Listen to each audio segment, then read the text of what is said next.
think in many ways I was surprised because it had such a traditional backbone. I don't think I expected that from an Italian craft brewer, but I think that beer definitely had, in my memory, the first time tasting it anyway, a real craft brewer's touch. And of course, Ago was standing there explaining this beer to me as I was drinking it. And I instantly, fell in love with this brewer and his beer because he talked so passionately about this beer, which at that time he'd already been making for what, something like, well over a decade.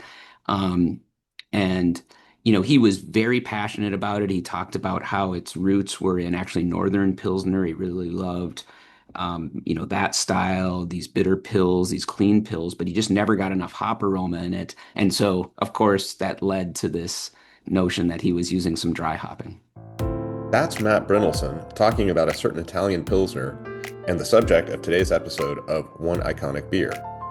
This podcast is hosted by All About Beer and myself, Jeff Allworth.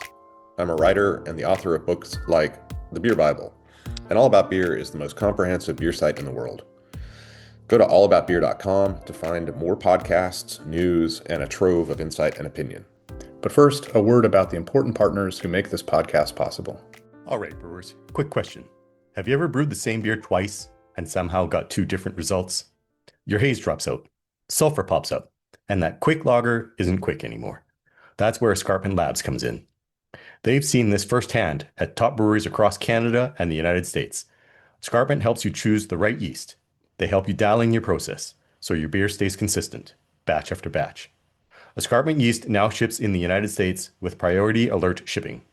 And for free brewing knowledge, subscribe to the Escarpment Labs podcast and YouTube channel. Go to escarpmentlabs.com to find out more.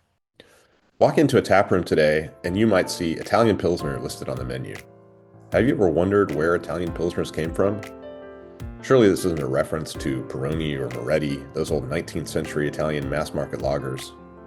No, the style is more recent. It celebrates its 30th anniversary this year, and it dates back to the earliest days of Italian craft brewing.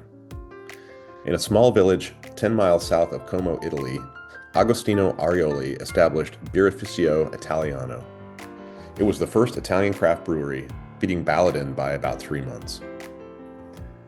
On today's podcast, we're going to explore the story of Italiano's Tipopils. It is largely responsible for creating the template for what we now call Italian Pilsners. We're going to talk to Agostino and how he came to make his influential dry hopped lager. We'll also hear from Matt Brynildson, brewmaster at Firestone Walker and one of the most acclaimed brewers in the United States. In 2013, Firestone released Pivo Pils, one of the key beers that helped create an enduring market for what we sometimes call craft lagers. That beer was heavily influenced by Tipopils and was the key beer to popularize Italian Pilsners in the United States. Italy's craft brewing scene didn't follow the same progression as America's. Breweries remained fairly small and regional. Italy is more known for its cuisine, wines, and cheeses than beer. Despite that, new craft breweries started to win converts among connoisseurs both locally and abroad. Tipopils was one of the most popular of those early beers, and within 10 or 15 years, it started attracting international attention. That's how Firestone Walker's Matt Brynildson first encountered it. I first met Ago and was introduced to Tipopils in Nuremberg, Germany, of all places, but it was at the European Beer Star event. And it was early days for Firestone Walker participating there. One of the things I absolutely love about that event, if you're not familiar with it, is you send your beers in well in advance. They're judged there in Germany predominantly by European brewers. And then during the trade show one evening, they announce the awards. It's a really fun event. And in advance of that, they let you know whether you've won or not, so you kind of know whether you should show up or not. But more importantly, they ask each winning brewer to send beer so that after the awards are announced, only the winners are ushered into this kind of reception after party. And there you have presented to you all of the beers that won, so you can go and taste them and the brewers who made them. And After a couple years of traveling around Europe, predominantly with John Mallett, who you know from Bell's Brewing Company, um, we were just fascinated by German Pilsners, and everywhere we went, we tasted German Pilsners and would talk about these beers. I don't think either of us were making them at home. It was just something we were fascinated with through our travels. So I paid special attention to the Pilsners that won awards and the Keller Pils that won awards because, of course, whenever we visited breweries in Europe, you'd have that special rare opportunity to taste beer off of the lagering tanks, the actual Keller version of these iconic beers. So, as you can imagine, all the German Pilsners were won by German breweries, go down any of the German styles, but we got to the Keller beer style, and lo and behold, an Italian brewer won a medal. So when we got to this reception, I quickly kind of rushed over to taste these beers. I tasted through the German Pilsners. As a side note, Eric Toff of Schonroner won the gold medal in 2009. And sure enough, Ago won the bronze in German Keller Pils, which to me was a real coup. What is an Italian winning in this all German category? And sure enough, I got to taste the beer and I got to meet Agostino. And that was kind of my first introduction to that beer. Most of Italian drinkers were just drinking industrial lagers. But as I told you, as I was telling you before, there were a few pubs pouring some interesting beers or having a very wide selection of bottles from other countries. But most of the people, they were just drinking Italian lagers or industrial lagers from other main brewing countries. So it was at that time was very poor. We didn't have an Italian tradition, of course, and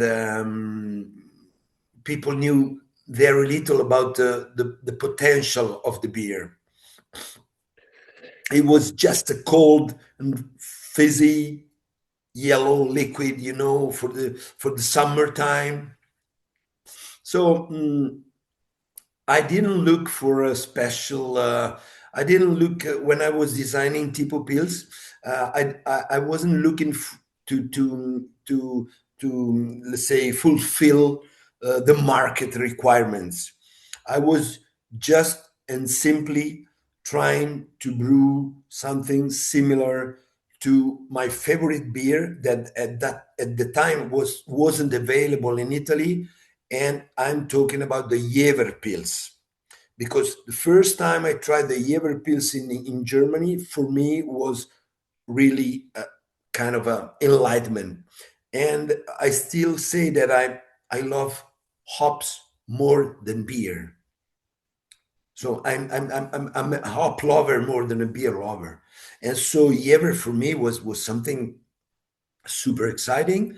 And when I first designed the Tipopils, I was trying to brew something similar to the Jever.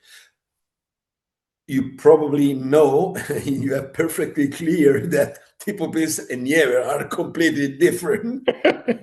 Yes, they are. But the attempt was to brew something similar.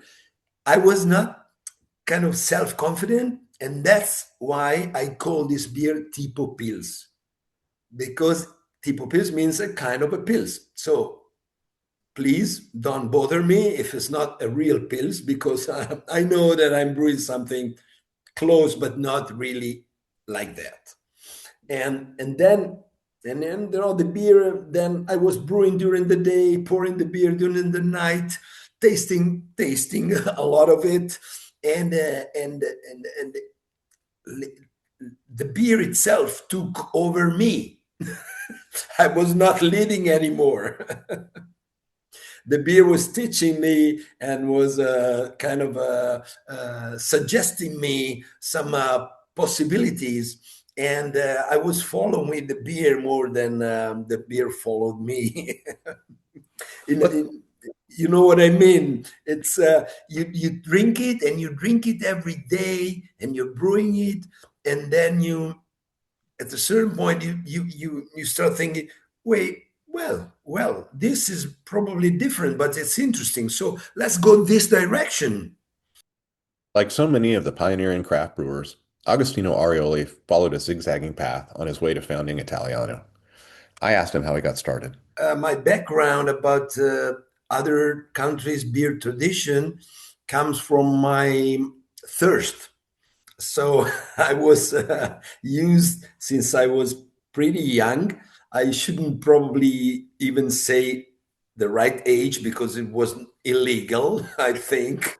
So, but me and some friends, we were uh, going, let's say, around our province, Como province. There is where I was living, looking for pubs and bars who were had interesting beers on tap. So of course we were young people. The first purpose was to have fun together, but the beer that we could get was important too. So we were going there and there according to the beer available. So that's the way I discover um, some differences between a German Weizen or a English bitter or a Trappist beer from Belgium. And I'm quite a curious man, so I try to get some more information since the very beginning. Not too much, but this is my first approach to the beer variety, and this is what built my enthusiasm. I mean, I used to say that I'm still more a beer drinker than a beer brewer.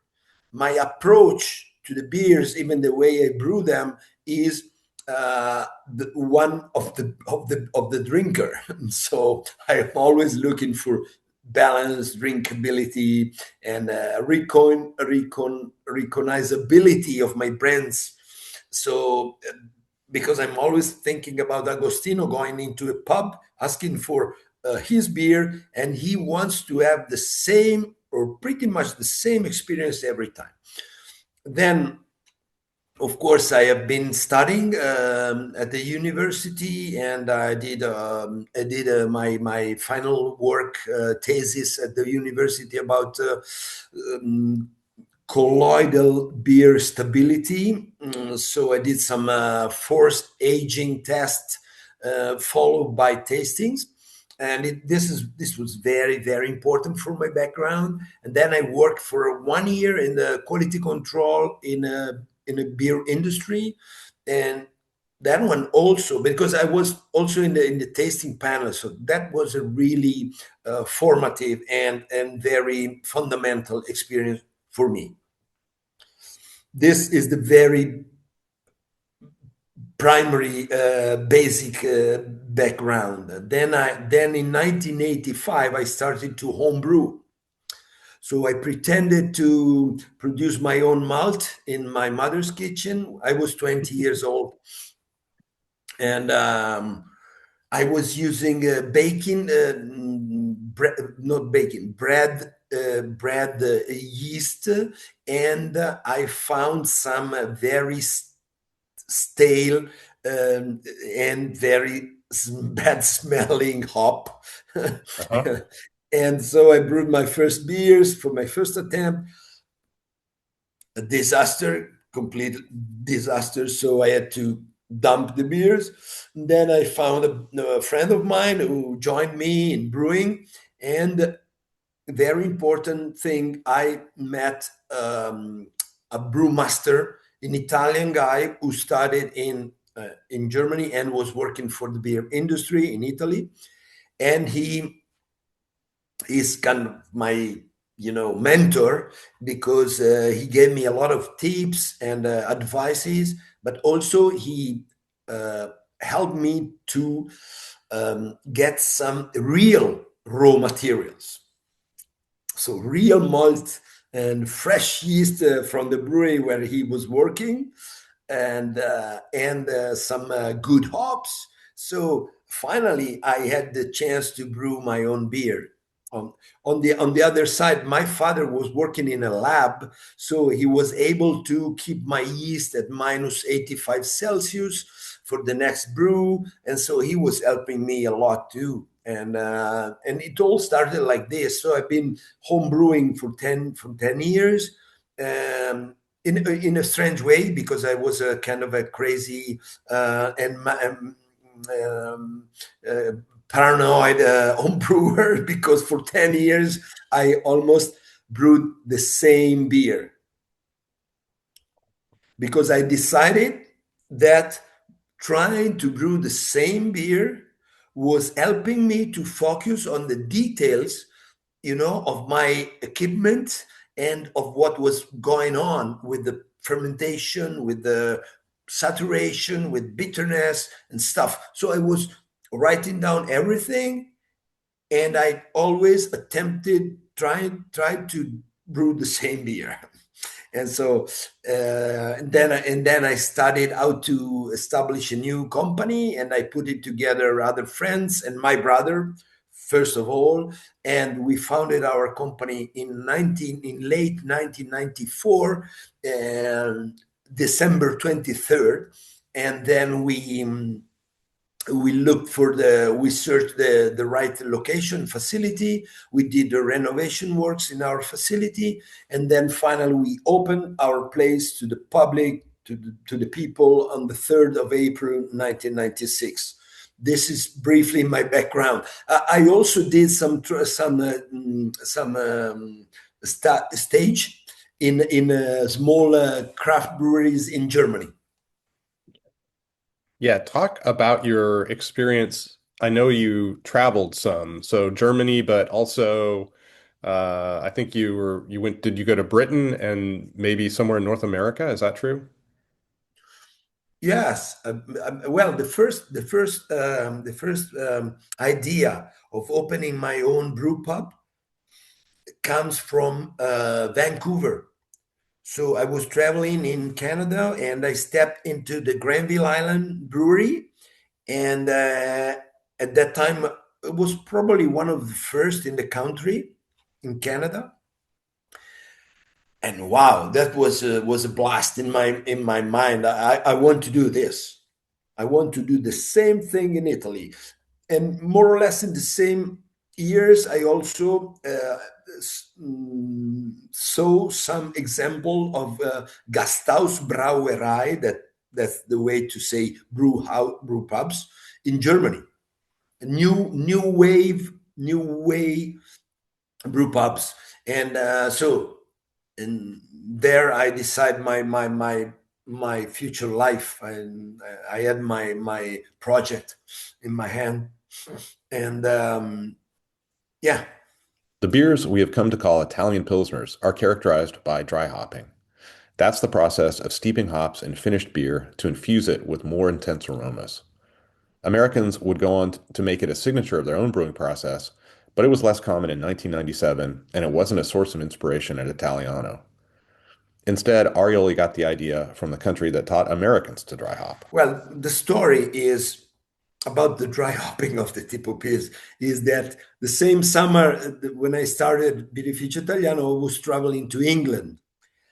And so I understood that in a very few pubs, the publicans were still adding some hop plugs into the cask 1, 2, 3 days before plugging it. And this for me was very, very exciting. And I immediately went to my brewing plant with my very small tanks, where it was very easy to add some hops. Arioli's insight was using the English ale brewing method of dry hopping, but using the technique in a pilsner? That's something a German at the time would never have considered. So the technique and idea came from England, not the hops, because I think that I love English hop. They have a great potential, but they are usually, and that time even more, they're usually too much oxidized to give a fresh hop aroma to my beers. But I was using German hops. I had a supplier He was a very passionate German guy, and he used to give me some hops, and we used to visit some hop regions. And at the very beginning, I think I was using Erzbrucker. Then I've been using Satz. Then I've been using Spalt Tradition. Then I've been using Spalter. And I've been using Tetlang as well. So I, after many years, I ended up using Spalter Select as main hop. Okay. Let me go back to my dry hopping technique. At that time, I was fermenting in an open vessel, and then transferring to a maturation tank. And at that time, I was both dry hopping in the primary fermentation, putting the hop pellets in a bag, hanging into the tank. And then I was also dry hopping in the maturation tank. So it was a double dry hop beer, a DDH. An early version.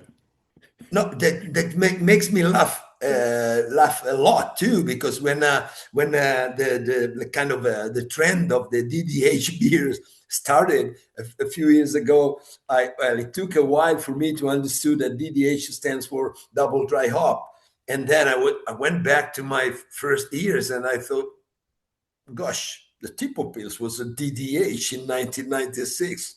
So wow.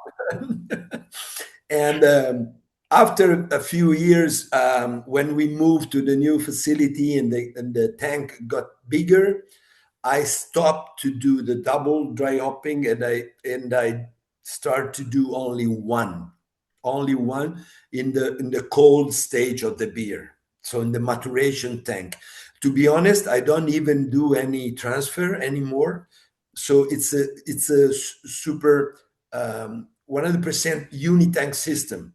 Mm-hmm. So we pump the wort into a tank, and from the same tank we pump out the beer to the packaging, because we don't use any centrifuge, we don't use any kind of this, no filtration, so we don't have bright beer tank.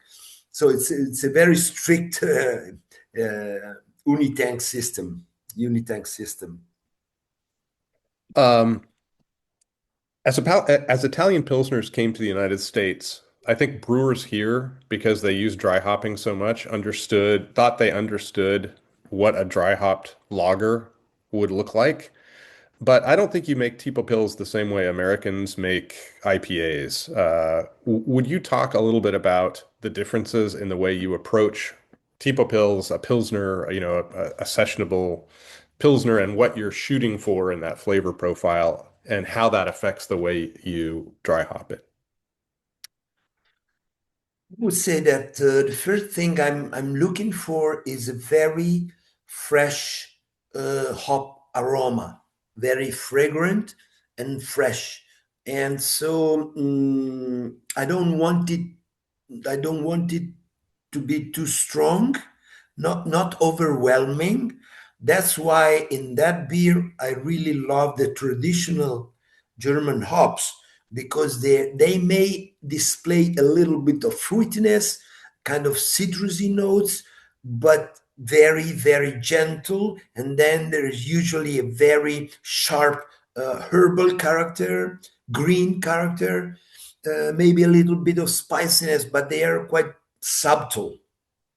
So, especially in the dry hopping, you can get this, in my opinion.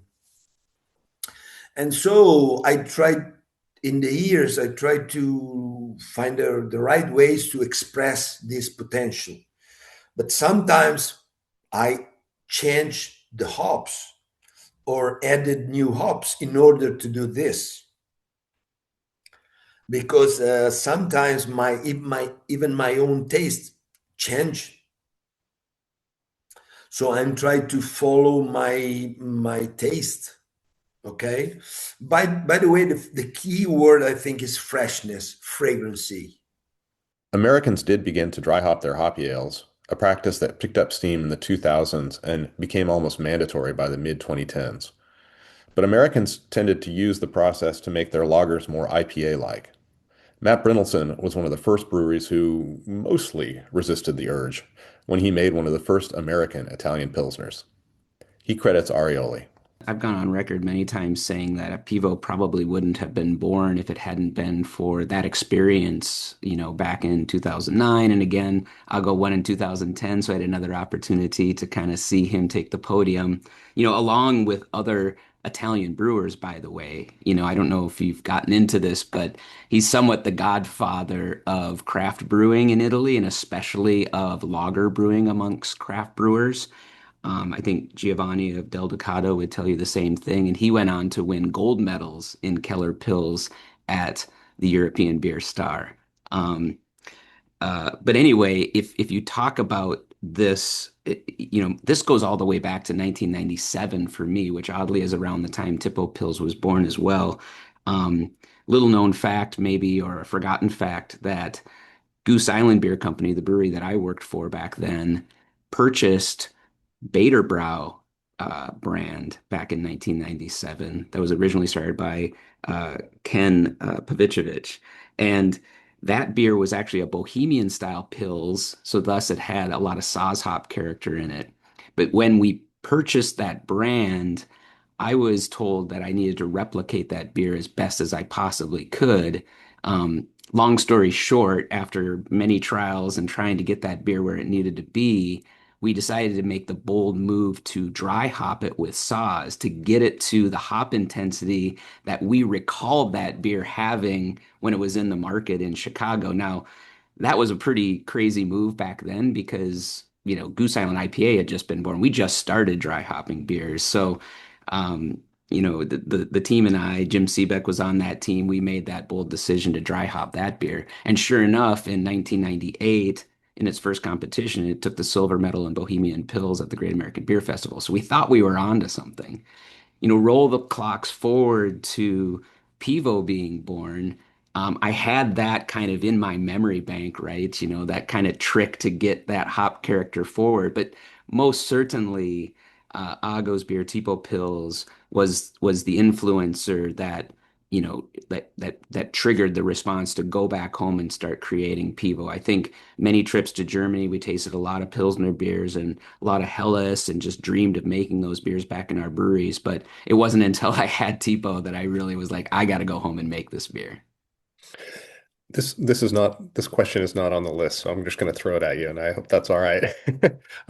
Will you talk a little bit about what dry hopping does for a lager that is different from an IPA? I think people are pretty familiar with dry hopped IPAs, but you're talking about the German tradition and dry hopping these beers, and they're winning awards among other German breweries. So it's clearly not the same thing that we see in IPAs. Will you just describe what happens when you dry hop a lager and how it how it changes the beer and why a brewery would do that?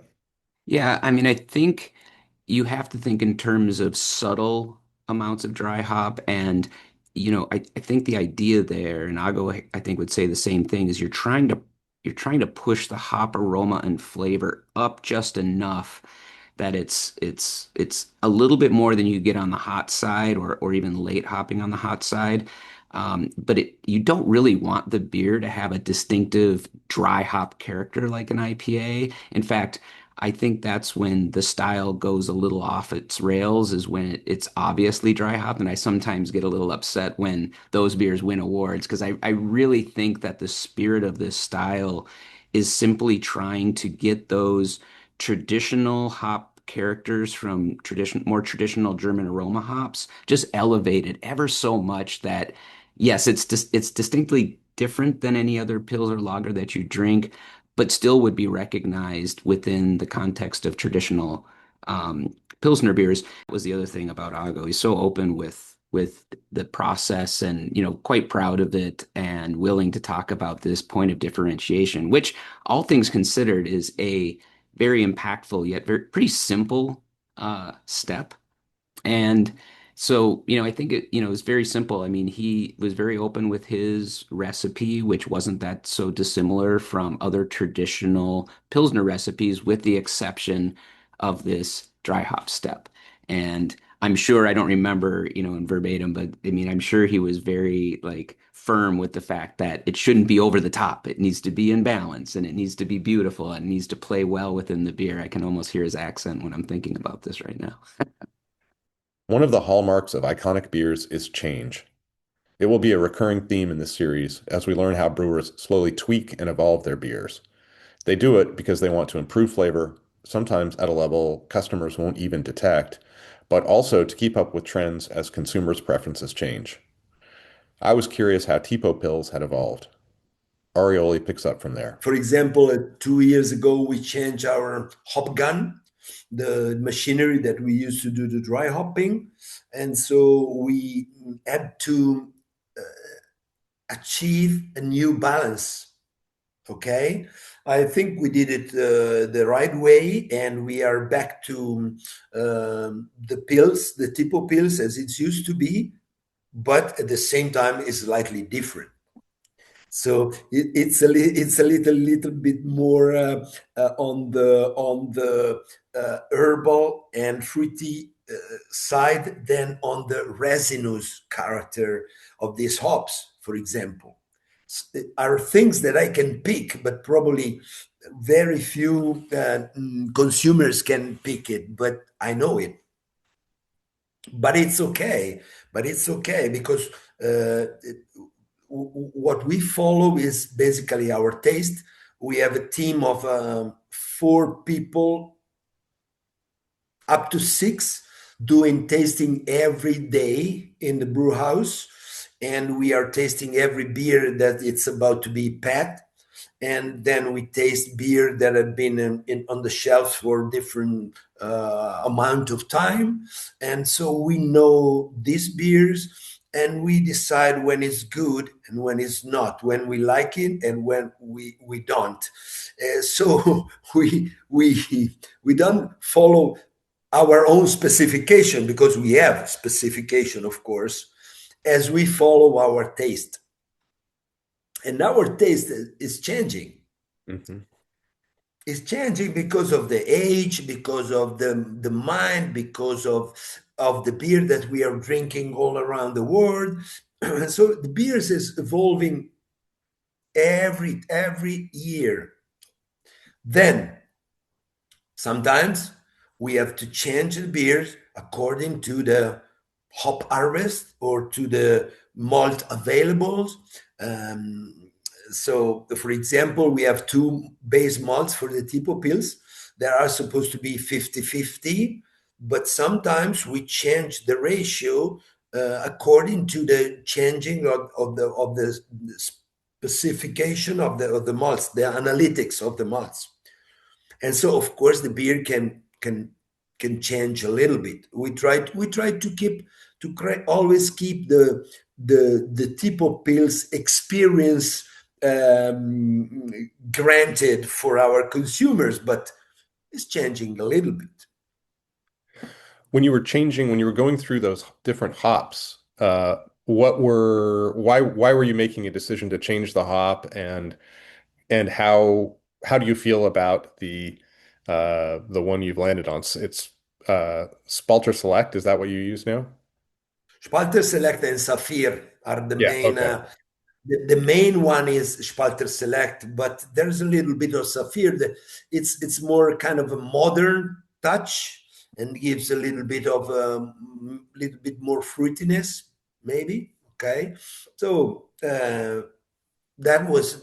this was a late um, uh, evolution of the beer, but then I don't even. For example, when I go back to the time when I was using Hersbrucker, I love that hop. I love that hop. I don't even know why I changed. I would say that happened also because we were able to get super good hops from Tetrang And in Technan, they also grow the Spalter Select. They don't grow Hesbrucker. Mm. There's only one who's growing Hesbrucker actually. And this year for the Tipopils Day, where we always brew some twists of the Tipopils, we brewed one Tipopils twist that is dedicated to the Hesbrucker, and it's very good. It's very good. Both Arioli and Brynildson confirmed that the central feature of an Italian Pilsner is dry hopping with classic German or European noble type hops. But we've also heard that American brewers, English brewers, and German brewers all thought differently enough about beer that Tipopils brought together these traditions in a truly new way. I asked Arioli about it, trying to elicit his particular Italian way of thinking. Years ago, when I asked you about beer, you mentioned a concept that seems especially Italian to me. Pardon my pronunciation. You used the phrase birra da meditazione or meditation beer. How would you characterize the Italian way of thinking about beer in this context? Will you tell us a little bit about meditazione beer? Ah, I think this basically is it's wrong. Basically wrong because I've been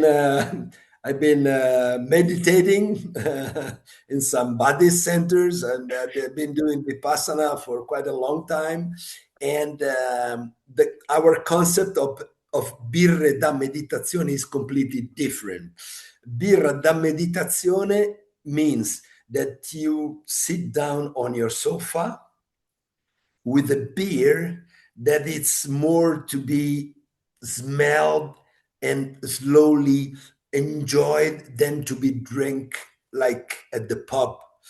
So meditation, it means that you take your time and you kind of taste it and taste it, but you never drink it. Hmm. Okay, meditation, because, and that's true somehow, but it's very different from the Buddhist meditation, because some alcohol helps the mind to get some pick some interesting thoughts, and so to meditate and think and wonder about what's in your mind that at that moment, in that moment, so meditating about my ideas, my life, while I'm tasting a very rich beer, because usually we are talking about kind of doppelbock or imperial stout or barley wine or stuff like that. So this is a concept of meditation beer that is very very interesting, and I like it a lot. um, I do it, for example, when I finish brewing in the winter time, when everything is finished, the wort is safe in the tank, because when I'm brewing, I'm very dangerous because I'm doing many different things at the same time. So sometimes I do some big, stupid things. But by the way, when everything is safe in the tank, I take a glass, kind of a Belgian style glass. I clean it with my hand with detergent, and then I pour myself slowly in 3 4 times a bottle of amber shock, that is our doppelbock. And when it's finally in the glass with the foam head perfect on it, then I go outside and sit somewhere, even if it's cold, maybe on a keg, and I slowly enjoy the beer. I wanted to explore this from Brynildson's perspective as well. So you have the German tradition, you have the Italian tradition, and you represent the American tradition. Are those different? And if so, how would you distinguish them of lager brewing? Okay. Well, I probably don't know enough about like origins of European Pilsner brewing other than it's very close to Germany. There's just one mountain range to get over, right? And I know Ago himself, along with Eric Toff, um, select a lot of Tettnang hops, which is the closest hop region. So, they're in close proximity to, somewhat that Tettnang region, Bavaria in general. So it's funny that he mentions Jever, which is, maybe the furthest away German Pilsner beer. Um, but at the end of the day, within that mountain range that he's so close to, there are other, Italian breweries that are very Germanic.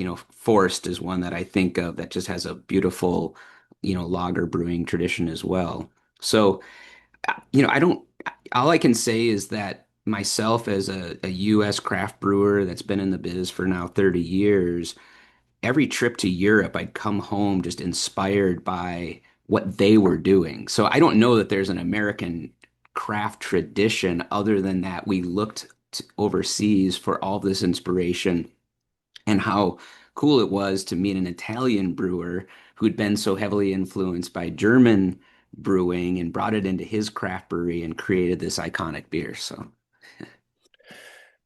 So Italian pilsners are pretty common now, and in 2024, the Brewers Association added the style to the GABF guidelines.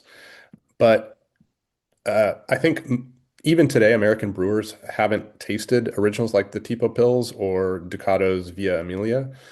Are Americans missing something by not tasting these beers that the originals, not having access to those? And I mean that not just consumers, but also brewers. I mean, this I could say this about so many styles. You can read the books, you can, taste American craft interpretations of these styles, but I think we both know that it isn't until you taste a beer at its point of origin, as fresh as you possibly can, that you fully understand the beer. And add to that, if you have the opportunity to actually talk to the creator or the brewer. Um, it really opens up your understanding of the style. I mean, I could say this about so many styles, but Kolsch was one of them especially. I thought I really understood what Kolsch was, and back in the Goose Island days, we made a beer we called Kolsch. And then I finally went to Cologne. I was like, oh my gosh, we had no idea what we were talking about. And I mean, I'd read every book, right? And I think it's the same thing about, especially Tipopils. I mean, I think the beer does taste quite well here in the United States, but nothing is like having a Tipo at the source. And especially if Ago's there to talk to you about that batch and his thinking of how that beer should be perceived. There's always a conversation that creates a beer, a conversation between a brewer and customers, between brewers and other brewers, and between customers and other customers. And in the craft era, a conversation between cultures. I was curious how Brynildson's encounter with Tipo Pills affected Firestone Walker and how that may have in turn affected American brewing. Well, okay, so this is, 2012, 2013 time frame. IPAs were just, on a tear. And but I've been in the business for a while. And again, I think, if you talk to brewers that have been in the business for a while and have spent some time in Europe, brewing good lager beer is a little bit the holy grail. We realize that it's somewhat technically the maybe the most challenging for all the reasons you've heard from brewers. It's lighter, it shows off flavors. You can't just clobber it with hops and make it that way. So I don't, brewers are very passionate about lager beer and Pilsner more specifically.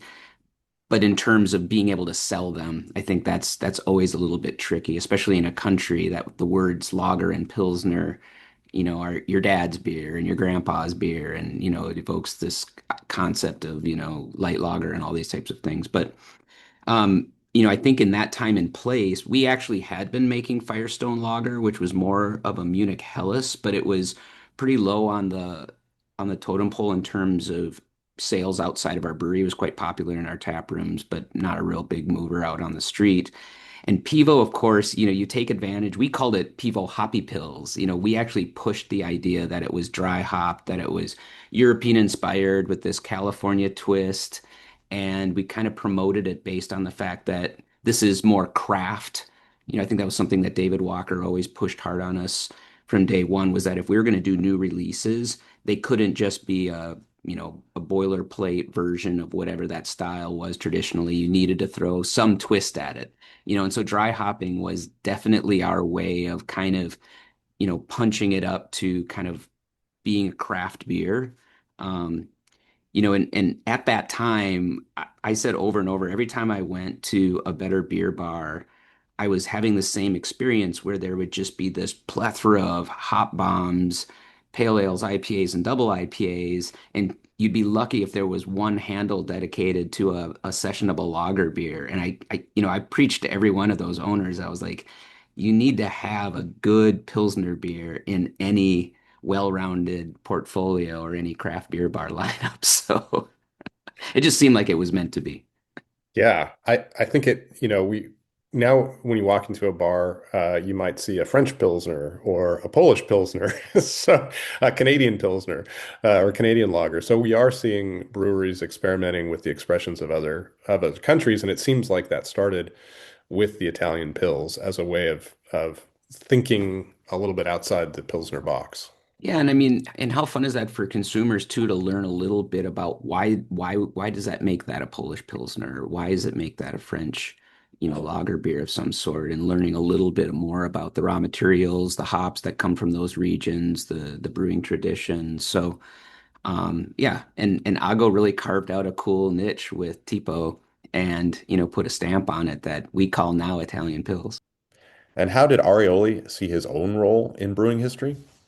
Brewers often are reluctant to think too deeply about their own impact, I think, and it probably speaks very well of them. That's the writer's job, but I thought I would ask just to see if you'd thought about that because it is No, have no, I mean it's not very many brewers have the opportunity to have a beer that has such an impact as Tipopils.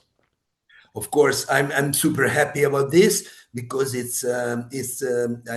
gives me the chance to travel a lot because people are happy to brew a beer with me. Now I'm not brewing Italian style Pilsner collab anymore, so but I still like to travel and meet people, and it's very it's for me it's incredible when I meet people in Austria, for example, that tells me things about the Tipopils, so excited, so enthusiastic in Austria.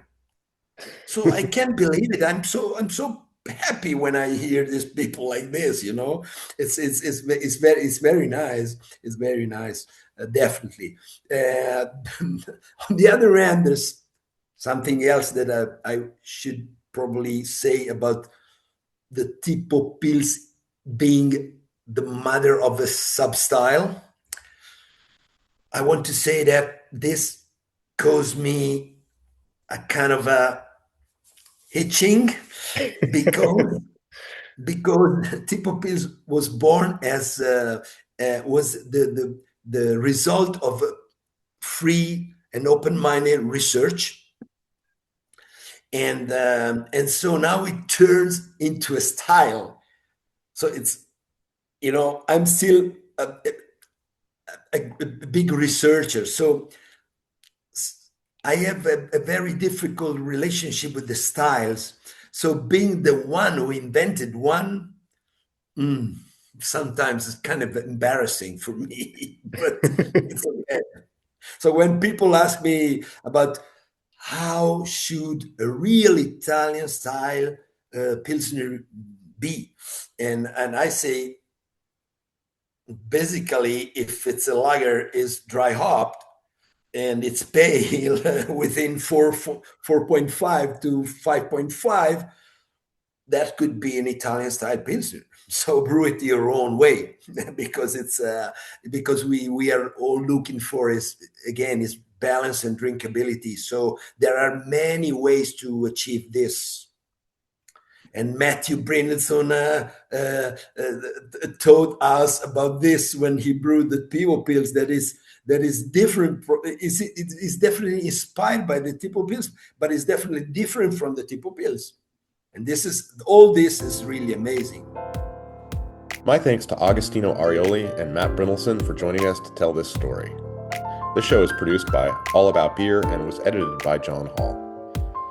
Visit us online at allaboutbeer.com, where you'll find a trove of wonderful information about beer, and please follow us on social media. Our music was performed by Anastasia Chubarova, who you can find on Pixabay. I'm Jeff Allworth. Thank you for joining me on this exploration of one iconic beer.